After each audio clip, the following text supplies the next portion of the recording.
to make America utopia, take away the economy from those who rigged it. As I see it, class warfare, the only resort to right-wing doom. It's worth it. How to talk to your right-wing relatives, friends, and neighbors, and other books written by Egberto Willis.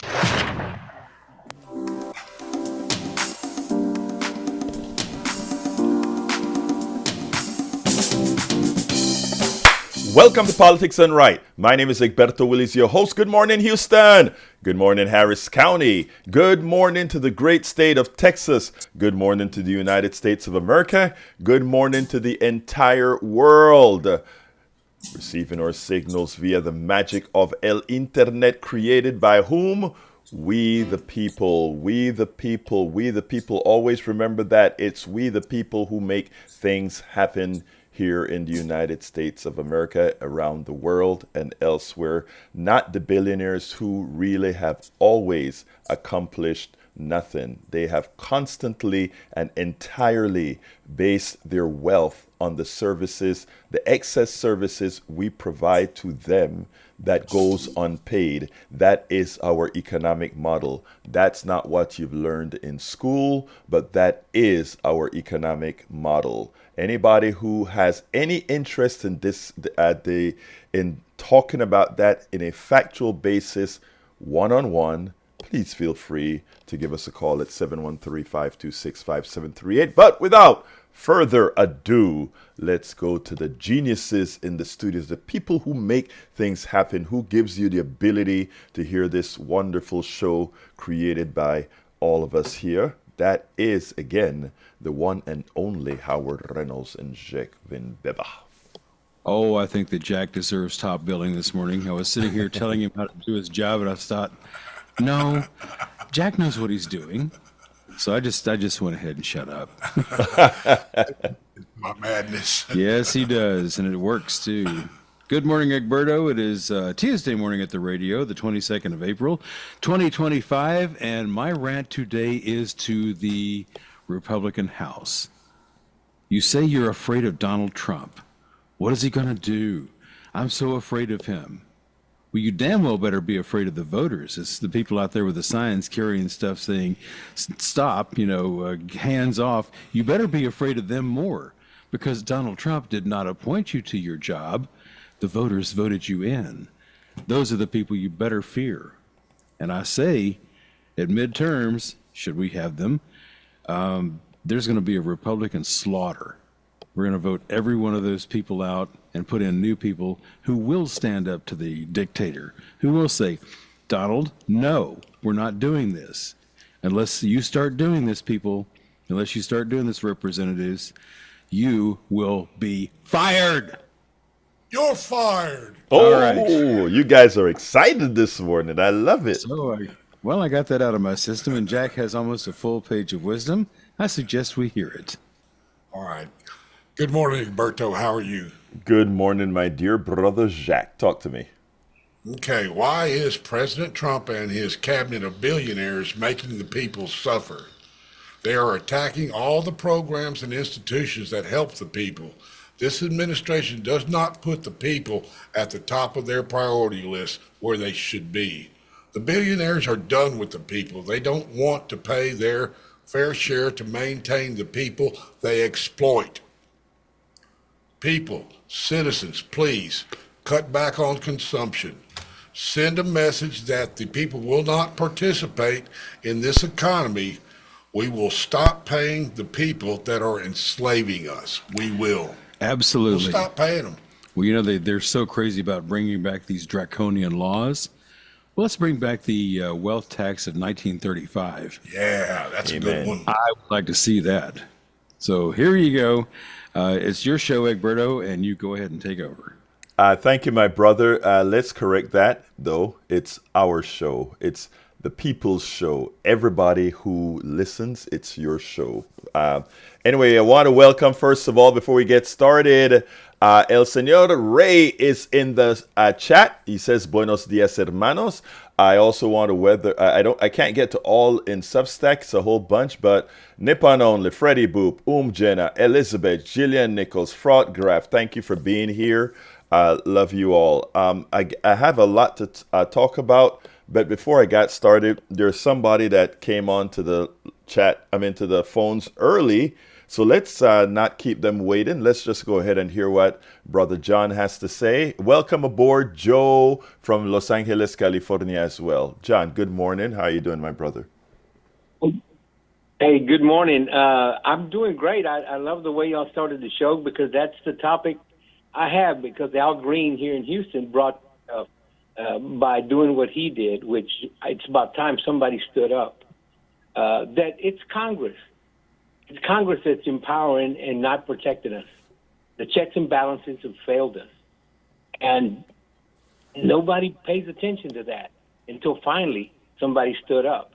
And that is the problem. I talk to people every day that are concerned about this, who were never concerned about this before, but now Trump scares them. And I tell them, quit worrying about Trump, be worried about the midterms. And the Democrats are not organized enough right now, and they're not aiming at the midterms. You don't hear it. You just don't hear it on TV. I watch regular, the mainstream media on TV, and I subscribe to a couple of newspapers, and I give money to AOC. I'm getting ready to give money to Jasmine Crockett because I believe in her dark woke. I really do. And why are we ignoring what they're doing to our education systems locally? I don't see that in the mainstream media. They're destroying our schools. This whole voucher program is absurd. It is the reinstallation of segregation. It's what it is. Call John? it what it is. I am glad you brought that up, and let me first tackle what you brought up. Like I always tell you guys give us directions as to what to talk about. And first of all, thank you for seeing the big picture. I'm going to start with our local Texas vouchers that got passed. That is a direct transfer of your tax dollars to wealthy people. The people who are going into these private schools right now that will be getting vouchers, their kids are already there, and the intent has always been to get them away from those people, those public school people, those common folks. Most of these private expensive schools are for wealthy people. The average Texan won't have enough money that the state provides to put them into a private school worth it, which means most of that money will not be going to the rank and file average Texan. It will be going to subsidize the wealthy who has their kids already in private schools. And above and beyond that, that is in effect saying, go ahead and buy your Mercedes on the state. Go ahead and buy your whatever car you love on the state or whatever home you want, and the state will pay for it, because right now that entire $20,000 a month $20,000 that you're paying for kid number one and 20 for number two, we're going to more than cut that baby in half, and we are just going to give you a big check for you to go out and buy whatever you want to buy. So thanks for bringing that up. With regards to Democrats being organized for the midterms, you're absolutely right. Right now we have a Hakeem Jeffrey talking about protecting incumbents, while we have a young guy, David Hogg, and David Hogg is saying, we are going to look at every single Democratic candidate and progressive candidate, and the ones that are not doing anything to power this system, we are going to primary you. He is doing the right thing. Hakeem Jeffrey is wrong.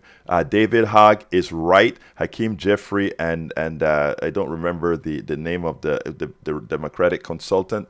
They're wrong. We need people that are active and ready for the American people. So John, again, you're absolutely right. With regards to what's being covered in the media, the mainstream media is running scared. They watch exactly how much pushback they give to the American people for fear that if they say too much, Donald Trump will go after them with the Justice Department, with the FCC, etc. That is a big problem. The closest MSNBC is the closest a station right now that's taking a chance. I'm talking mainstream media now, that's taking a chance to challenge much of what he's doing, specifically starting with Rachel Maddow and also Ali Velshi, who is doing some pretty insightful reporting. But the reality is they all are kind of walking on needles for fear of waking up the FCC to find something wrong to put their license in jeopardy or or a suit or something like that. The only option we have, John, and this is not self-serving, this is a statement of fact, is to get our news from people that are doing it independently. There are many from many different folks that have left mainstream media. We're talking about John Garcia. Go ahead. Midas Touch, the Young Turks.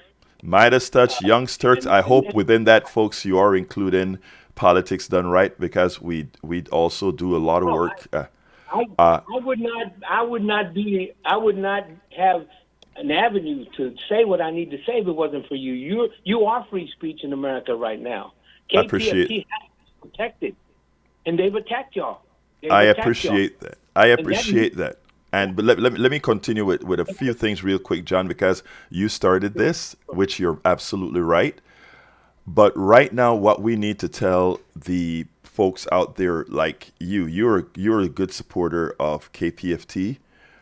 We need to let folks out there know that just as you're given to AOC and you're given to Crockett and these great progressives, remember to include independent media in that domain, because we are definitely underfunded. And as you're going to see with the news that we're going to cover today on the massive budget cuts that are going to affect healthcare, and specifically in rural America. And rural America mostly listens to Fox News, Newsmax, and all these other stations, which aren't going to give them this. So the penetration that we are expecting is right now, as you listen to Politics Done Right, we're not only here on air at KPFT, where a lot of rural America may not be listening, but we're going into their TikToks, their Instagrams, their YouTube lives, etc., to get this message across. And Elizabeth points out Heather Cox Richardson.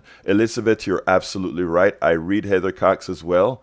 So you're absolutely right. Okay, John, give me a closer so I can start with the subject that I want to do today. Explain, whenever you get a chance, explain dark woke, and is it something we should be embracing?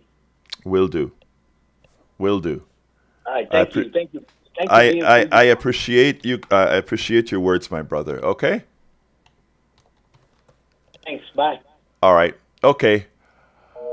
Here is what I want to first bring up, an article, and the article is in one of our progressive independent media rags, titled "Trump Administration Plots Massive Budget Cuts That Would Destroy Public Health."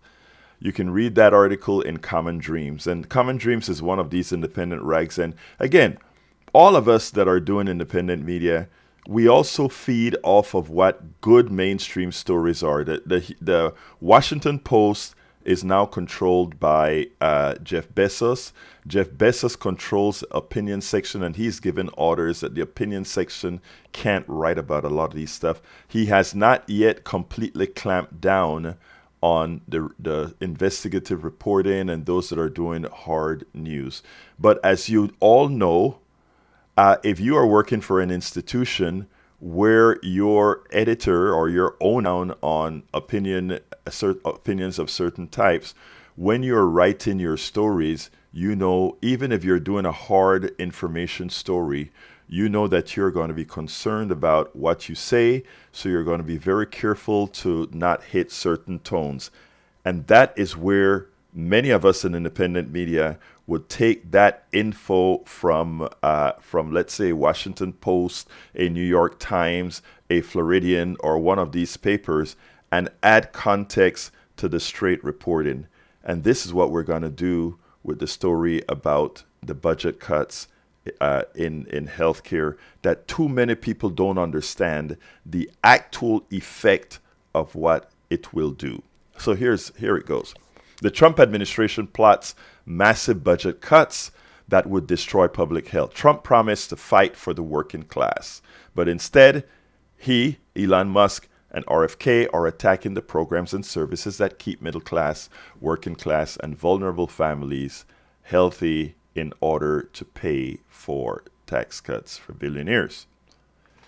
Under the administration's proposal, the Trump administration is preparing budget proposals that experts say would utterly devastate public health across the United States by eliminating life savings initiatives and hampering key medical research with massive cuts to the Center for Disease Control and Prevention and the National Institute of Health. Have you noticed you don't hear much about the avian flu anymore and all of these other types of diseases?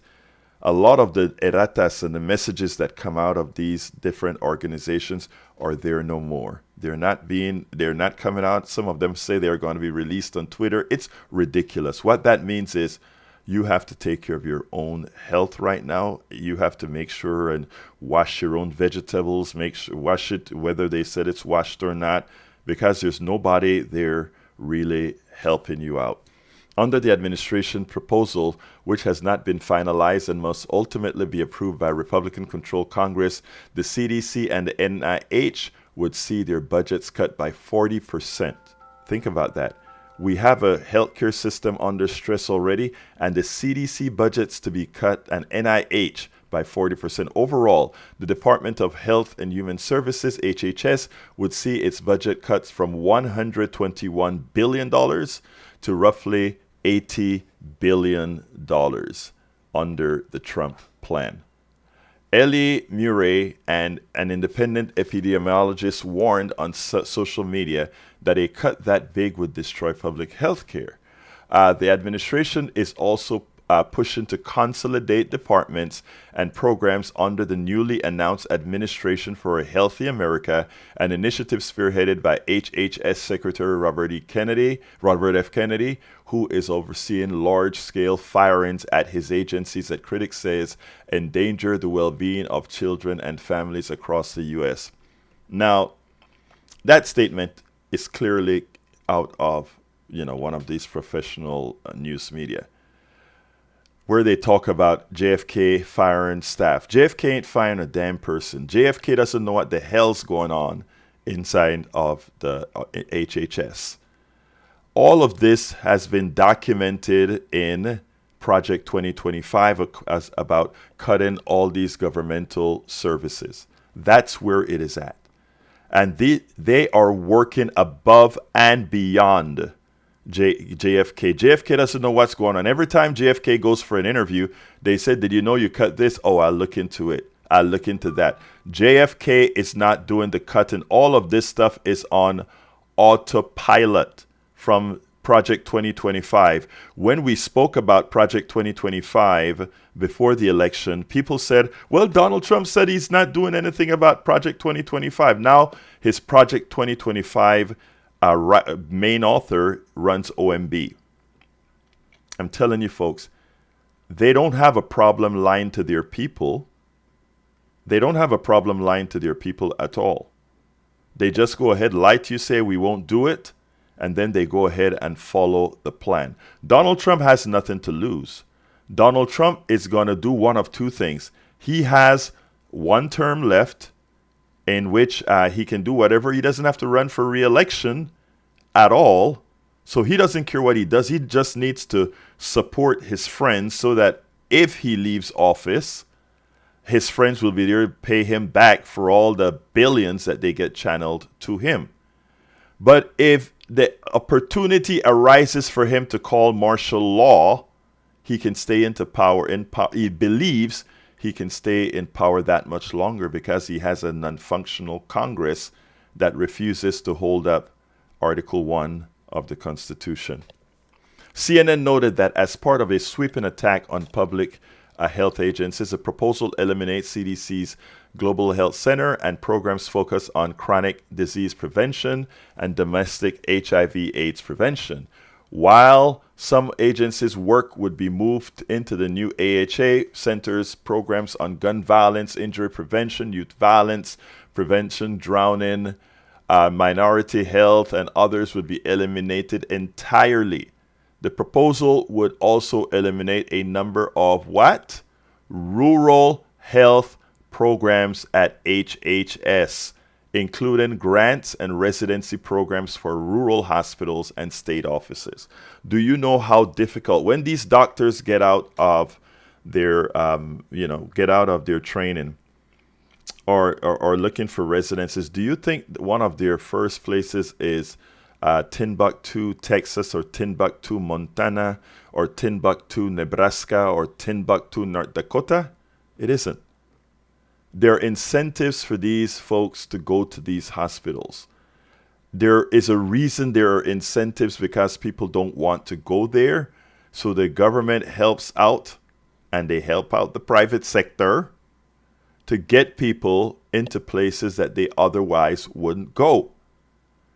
You're not going to move all these farmers and ranchers and roughnecks to the cities. They neither want to move there, nor is there much for them to do there.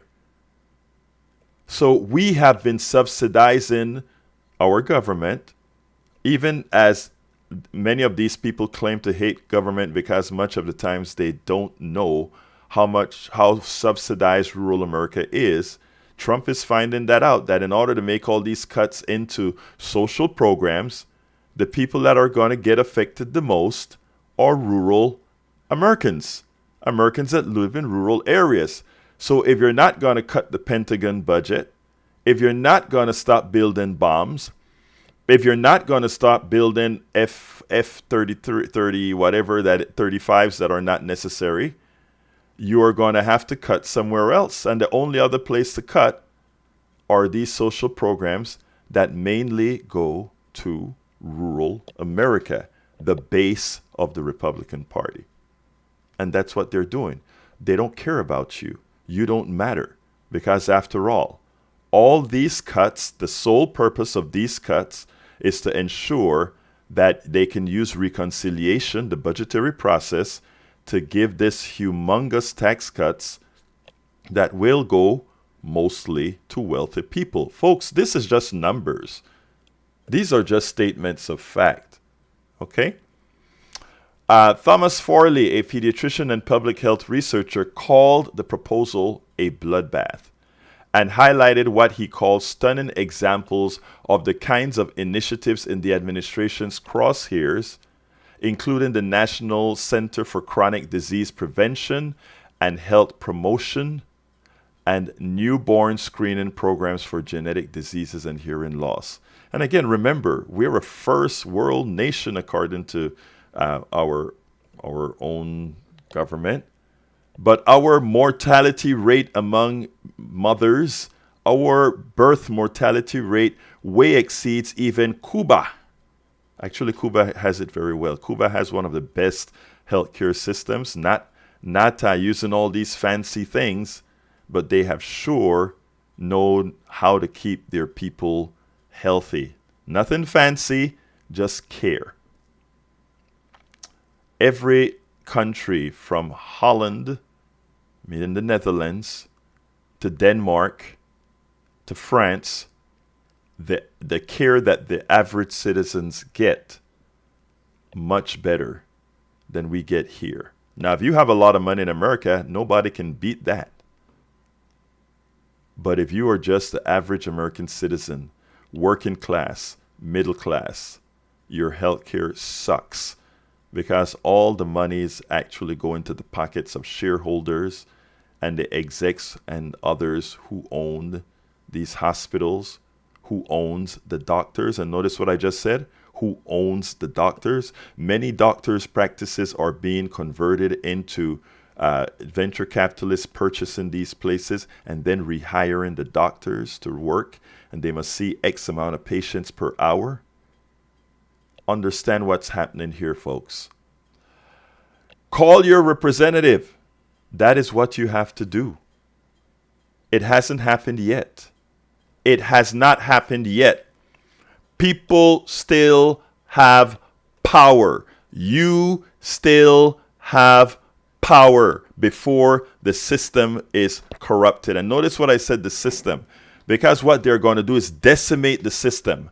And when people start to complain, then they'll start patching the system in with private actors to come in, and you pay more for private actors than it would in the system, because the private actors maximize their own monies. They pay little wages, but they maximize the profits for their shareholders and bonuses for executives. If these folks continue to work within the government strata, guess what? It's not for profit. They make better salaries. They get better incomes. They get better benefits. And your entire neighborhood, your entire society, because we have those workers that are paid well and providing you good services, it makes a more vibrant economy for you. So this is multifaceted, people. Multifaceted. Rural hospital flexibility. This is what they're eliminating, and I need you to have this list ready. It's at politicsdoneright.com/newsletter, where you can find the article. But these are all the things that are going to be eliminated. Listen up, rural America. Here it goes.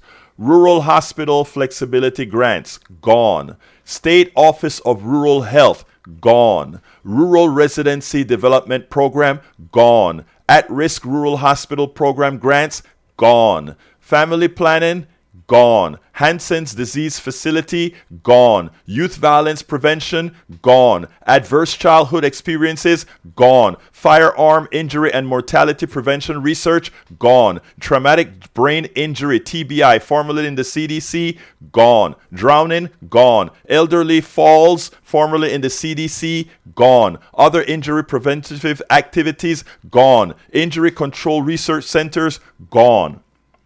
These things didn't come into power because they didn't come into being just out of the blue sky.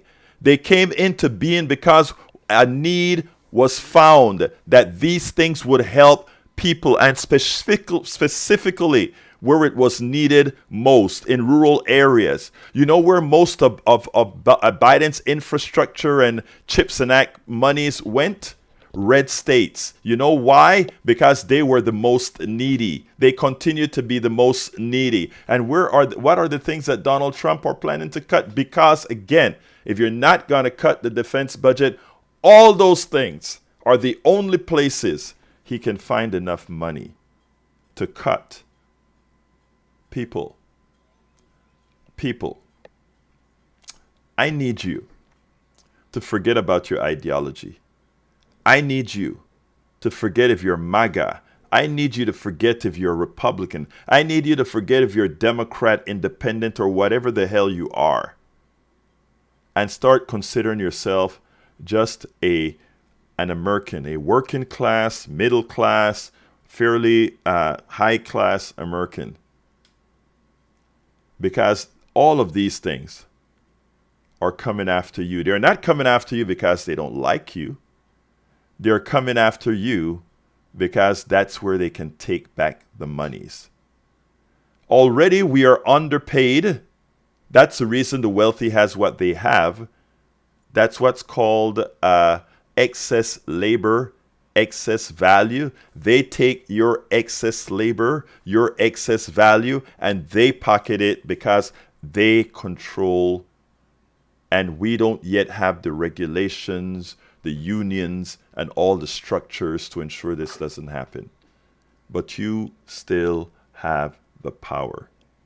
It's not gone yet. It is going if you don't do something about it. But you still have the power. You have a congressperson that if enough of you call the congressperson, if enough of you show up at that office, and I'm talking about all of you, whether you're MAGA, whether you're Republican, whether you're Democrat, all of you. I don't care if you're in a red district, blue district. I don't care where you are. Pressure these guys into supporting you. And you can't sit back and do nothing. Because there are others doing something. there are others doing something. And those that are doing something are not doing the something for you. They're doing the something. Those lobbyists, etc., they're working for that guy who wants those $1 billion tax breaks. I'm working with lobbyists in Washington. There's this friend of mine. He's living in a basement in Washington. He goes up to Capitol Hill every day lobbying for health care. He has a hard time actually seeing the congressperson speaking, mostly to their staff. And this guy is living off of the support of whatever people would give him. A lobbyist living in the basement. I know about 3 or 4 of them living in basements in D.C., going up to Capitol Hill, getting a quick shower, putting on a tie and suit, and going up to Capitol Hill every day. Folks, it's on us. It's on you. You don't let things happen to you. You don't let things happen to you. You ensure that only good things happen to you. And right now, it is true. They're getting ready to decimate your health care. They're getting ready to decimate your FAA. They're getting ready to decimate all the things that there were reasons why they came into being. There were reasons why these agencies, why these sub-agencies were created. Because they were needed. Is there fat in the government? Yeah, go to the military-industrial complex. Go cut those budgets. Go cut those budgets. Folks, it's on you. All right, let's go to Ray. Ray's on line number 1. Come on in, Ray. Yeah, top of the morning, Egberto. Good morning, my brother. Talk to me. So before I tuned into you this morning, I actually it came across my algorithm on YouTube for the Christopher Titus show. And without going too far down the conspiracy theory rabbit hole, because I know you want to move forward, and I heard your spirited talk to a lot of those MAGA heads out there. I know probably Brian or Bard is listening right now, and then I know they're the outliers. But, when I keep on, thinking about this this whole rigging thing, it kind of gives me a bit of hope to say, you know what? Maybe America didn't choose this, and that's the reason why they're moving fast and breaking things, because they know in the background the courts are moving, all these cases of voter suppression through, and there's going to be, some type of recourse that comes back, and when it does, we might actually get our democracy back. Now, that's a big shot of hope in, and I know probably your brother Eric Hayes is in the chat. He's gonna have a field day with that. But I say that to say it gives me a sense of hope in thinking that, America, we didn't choose this because they cheated, and we're just stuck with the results because Trump beat that horse so bad we can make hamburger meat out of it now. Mm-hmm. When he was lying about the election being rigged when he lost against Biden. That's why we just don't have a way to do that. It's like the boy who cried wolf. When you cry wolf so much time, it just doesn't matter when there's a real wolf around. And when there was a real wolf in the form of voter suppression, we couldn't really do anything because we beat that horse, and we didn't really have another strategy except Trump is bad, we need to beat him.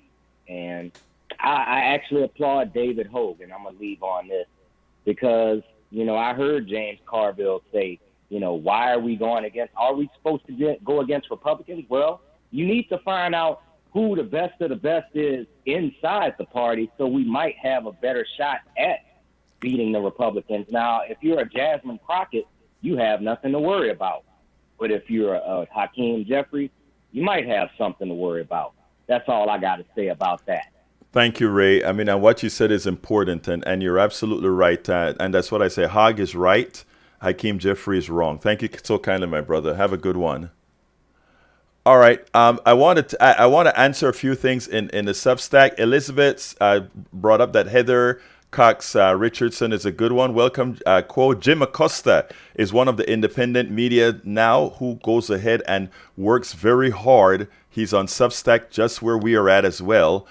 So check him out. He does a show every day. Steve Schmidt, also. I've had Steve Schmidt on before. Steve Schmidt is another good guy out there doing some tough work in the independent media. What did Felon 47 pay? Zero. You're absolutely right. It's never happening. It's never happening. Says we paid over 2.7 billion for January 6th. You're absolutely right. We also have Ray is right, Hog is right from It's Happening. And there's a message. Where is the list? Do I have to be? Okay, the list, you can go to politicsdoneright.com/newsletter, and it points to the article that has the list. I am going to write a corresponding blog for the insert that I just did, which will have the list as well. It is important that you know the list, and when you contact your congressperson, to tell them, no, these are the lists, and let them know that you'll be publicizing this. On the chat, welcome Glenn Ryan, my dear brother, progressive brother, Eric Hayes from Kingwood, Atascocita. We have Glenn Ryan from Katy. We also have in the house, I think I saw Lisa Blair. Lisa Blair, good morning. She says James Carville is the consultant who disagreed with David Hogg. Thank you for bringing that up. You're absolutely right. And he has been wrong consistently. It's funny. Everybody gives James Carville a lot of kudos for having gotten Bill Clinton elected, somebody that shouldn't get elected. Let me remind people about those times. Those are times when Bill Clinton got elected with under 50% of the vote. And why? That was because we had Ross Perot, if I recall correctly, in there in one of the items. Look, it was a different animal altogether. The person who we can really say got over 50% of the vote by a bunch as well was who again? Barack Obama and Joe Biden. Remember that. Clinton won, yeah, but Clinton didn't win by a landslide. Clinton did this stuff called triangulation, where neoliberalism was brought into the Democratic Party in full fold. Unfortunately, neither Biden nor Obama arrested it as they should, but at least they weren't that bad. All right, I'm going to go back to the phones now. Let's go to Xavier. Come on in, Xavier. Good morning, my brother. Hi there. Good morning to you, Egberto. Hey, so I want to talk to you about something that you said earlier about Trump and about how he's doing all this stuff. There's this. I was listening to. I want to give a shout out to Roy Allister, and also I'm sorry, and also Alistair Campbell from the Rest is Politics podcast. They had Michael Wolff on. Michael Wolff wrote the book Fire and Fury, and he was in an interview talking about how Trump governs by headlines. And I think that's something that we have to pay attention to. He wants to stay relevant. That's the whole key to this, is relevance. Look at all during Biden's presidency. He could have been doing other things, but he tweeted and tweeted and tweeted.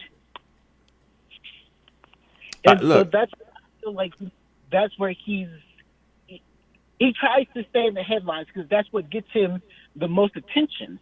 And we seem to forget that he wasn't a media man for like a few years. He was, because The Apprentice was on for 14 years. That's a long time to be in the media, especially in that kind of space. And so it doesn't matter, folks say, oh, well, everybody else around him is the one that's elevating him up. And Michael Wolff makes a good point where he states in the interview, let's not hype up everybody because then guess what? You shift the focus off of him. He is the central figure in all of this. And that's just where, we sometimes miss that point. Guess what? You are right. They talk about doing something called flooding the zone. And flooding the zone with all these headlines, and you go away and run with it while they're decimating you on the inside. So if that is what you're referring to, I would be in complete agreement with you that we can't just go after the headlines. I hope that you've seen that in the article that I covered today, you'll see that you won't have all these things itemized and listed in the mainstream media. You would also not see that we're not saying attack Trump, attack Trump, attack Trump. I think the marching orders that you heard were I shouldn't say marching orders. I should say the education that was provided was that this is done through the legislature, not the legislature, but the Congress. And what I pointed out to people is that going to the Congress, going to their leadership, is where you actually solve the problems that will actually affect you. So while a lot of headlines are going out there, you're absolutely right.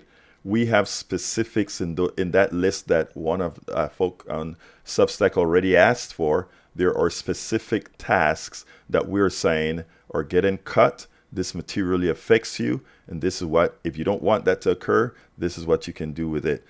We are action based, not just saying Trump is bad. And I hope that you got that out of the program thus far. Yes, sir.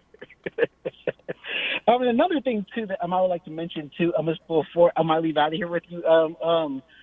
You know, I was thinking about the midterms, and this is what really interests me because, like I was explaining to my mother the other day, when you look at all this anger, how is that going to translate into the midterms? What are people going to vote at the end of the day? You can be angry all day with what's happening right now, but at the ballot box, that's where it's going to matter. Mm-hmm. And here's the thing. If you're done, what I want to say is the following. People have to believe that the effort that they're going to make to the ballot box is going to matter. And right now, on the Democratic side, they were not able to convince enough of the people that voting for them mattered. By the way, remember, it was a very close election, extraordinarily close. But more people believed that they mattered for the change than those who didn't believe that. So, I mean, that is the answer. And you nailed it. It's who shows up at the ballot box. And it's also whether they can show up at the ballot box. So there's a double-edged sword that has to be sharpened. One, to make people believe that their vote matters, and two, that they will, in effect, have access to the ballot. And that's what we have to ensure. Xavier, I got to go to Johnny, but if you have 10 seconds to finish up, wrap up for 10 seconds. Sure, no problem. I'll just put it like this. Everybody have a great day. Everybody, don't be in despair. Just keep the peace and, just. Thank you, brother. Appreciate you. Let's go to Johnny. Come on in, Johnny. Oh, a theoretical Tuesday morning to you. I can't see whether it's good or bad. Before I dovetail with your remarks about proactivity, increasing people's proactiveness with regards to their local and statewide officials, I got to ask you about Steve Schmidt. Are you referring to the same Steve Schmidt who was John McCain's campaign manager, who chose Sarah Palin, that word salad disaster for him? He has atoned. He's atoned. He is atoned. In fact, when he left the Republican Party, he said he's not leaving the Republican Party to become an independent. He's leaving the Republican Party to become a Democrat because democracy only exists in the Democratic Party at this point in our history.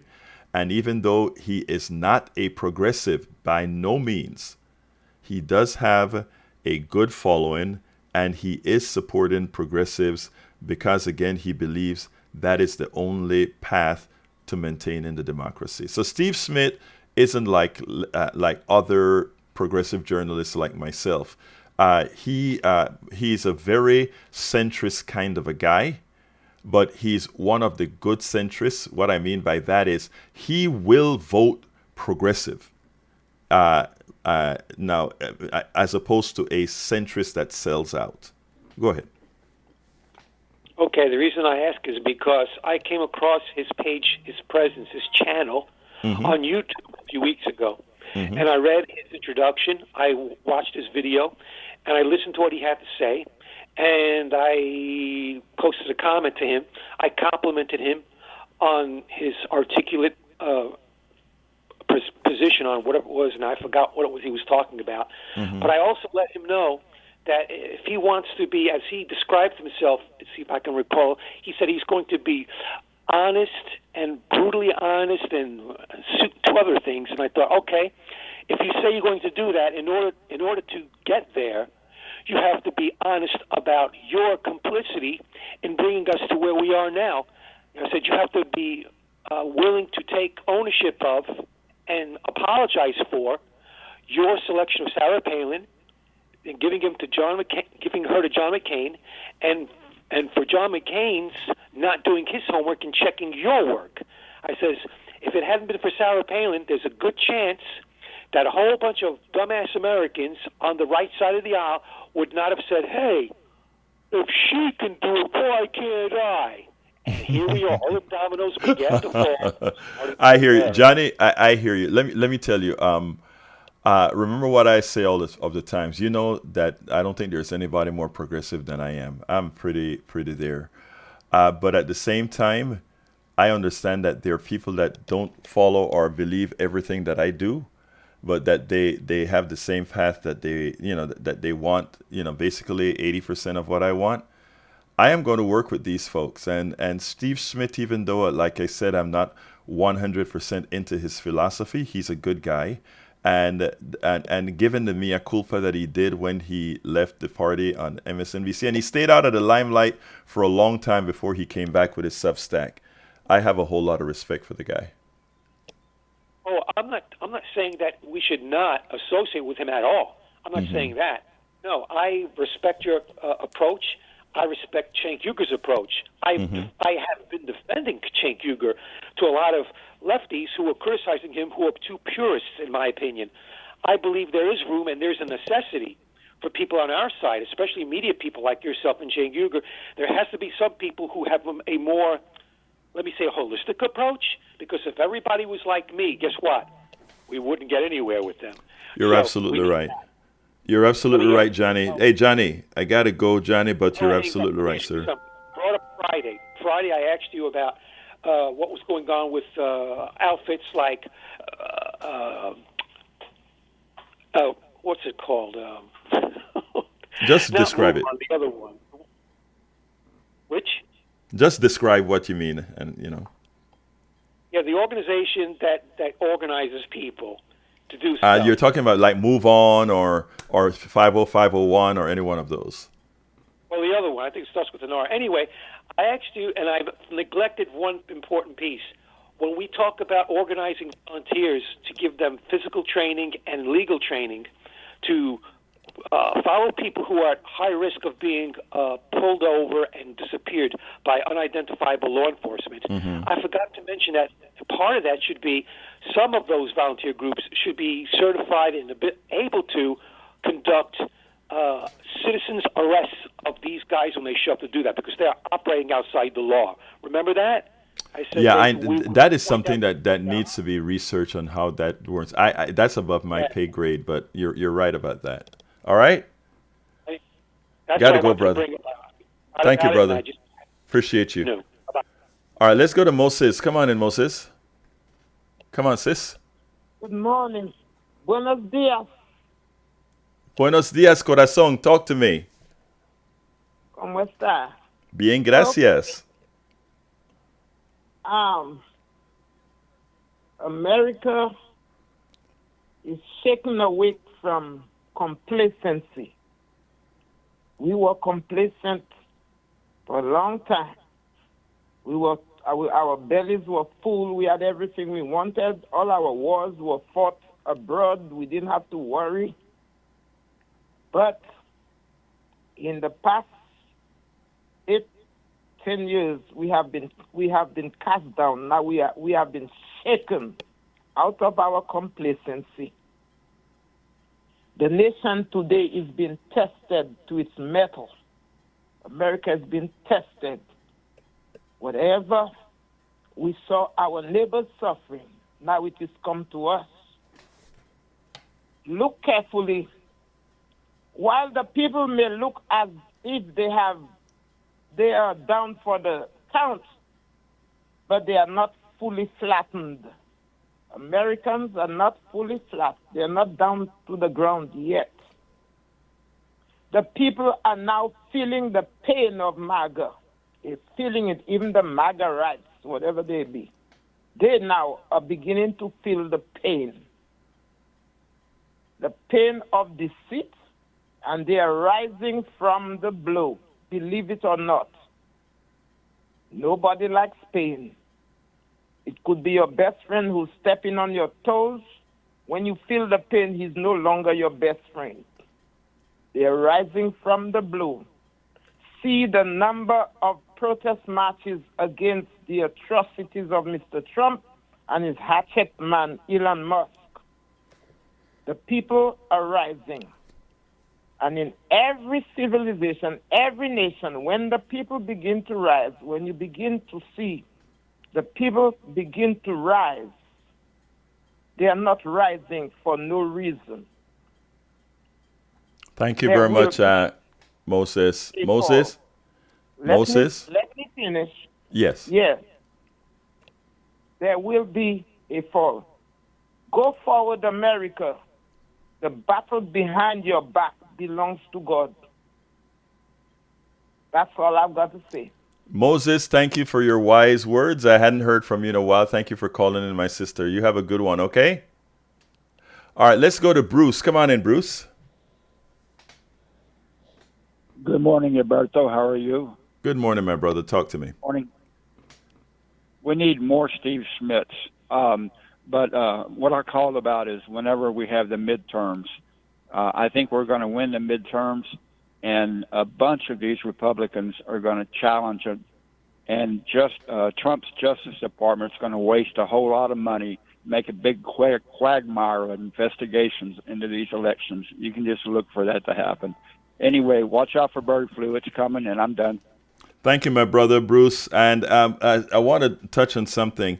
Yeah, I think you're right that elections they lose, they're going to try to challenge it. But we have to remember that the election would have been held under his Justice Department. So I don't know how much they can really challenge. Okay, come on in, Brian. Yes, good morning. Good morning. Good morning, sir. This goes to Howard. What type of a sick human being plans a murder, carries it out, and then someone else who never knows him, never met him, gives money to his financial defense? What type of a sick person does that? Well, Brian, you let me know.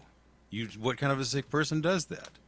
I don't know. Yeah. What's your it's thought on that? Because you were complaining about someone getting funding for their defense yesterday, but you didn't say anything about that one.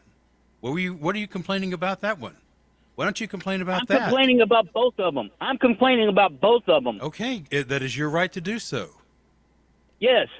An innocent person is dead, and someone who does not know him gives money to his legal defense. Okay, all right, you've been stated that. Now let me reply to that, okay? A lot of people have sent a lot of money to Brother Trump, a convicted felon, somebody who has been reported to have assaulted women. What kind of a sick person? So hold on. Did I let you talk, Brand? Please, my brother, learn to have some respect, sir. All right. Now, what kind of a sick person goes ahead and supports somebody who has been convicted of assaulting a woman?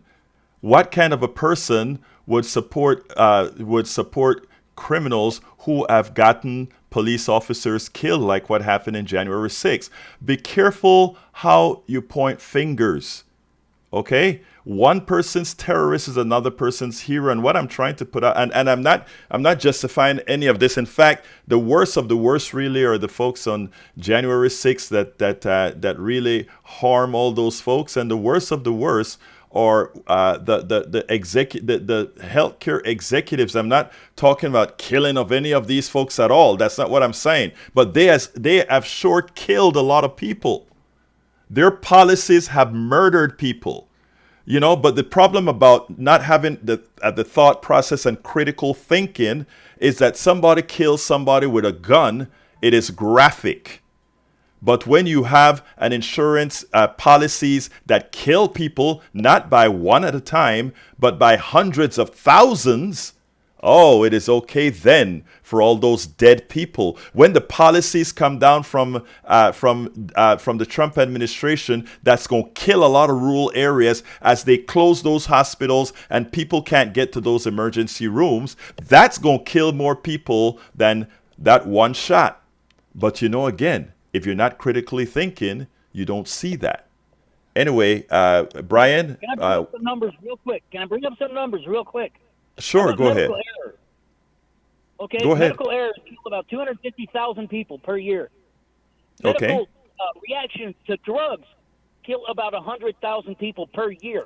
That's great, but let me tell you again, is there something called voluntary manslaughter and involuntary manslaughter?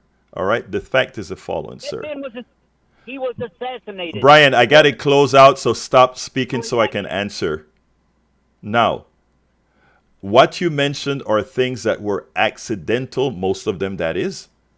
And, however, when an insurance company doesn't pay a bill or stops you from getting something, that's not accidental. That's intentional. That's by policy. I got to go, Brian. Thank you so kindly for your call, my dear brother. Let's go to the studio. Well, that was interesting. Thank you, Brian, for always calling in and always giving your opinion. We may not agree with you, and most times we don't, but it's certainly your right to have that opinion, and we appreciate it. Jack, what you got?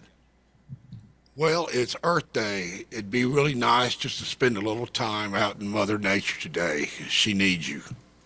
Absolutely. Clean up that pollution. Berto, take it home. All right, folks. Look, folks, thank you so kindly. I didn't get a chance to play a very important video. It is at politicsdoneright.com/newsletter. It is it's about the tariffs and education and much more. Please check it out. It's at politicsdoneright.com/newsletter. You can talk to me directly by email by going to kpft@politicsdoneright.com. kpft@politicsdoneright.com. Look, love all you guys. We'll see you tomorrow. My name is Egberto Willis. This is Politics Done Right. And you guys know how I end this baby. I am what? Out. You're listening to the American Democracy Minute, keeping your government by and for the people. In one of his most bone-chilling orders to date, President Donald Trump directed the U.S. Department of Justice and other agencies to open an investigation of Christopher Krebs, the former head of the Cybersecurity Infrastructure and Security Agency. Krebs' alleged crime? Publicly refuting Trump's unfounded claims of widespread fraud in the 2020 election. Trump's April 9th memorandum reads in part, Krebs, through CISA, falsely and baselessly denied that the 2020 election was rigged and stolen, including by inappropriately and categorically dismissing widespread election malfeasance and serious vulnerabilities with voting machines, unquote. On November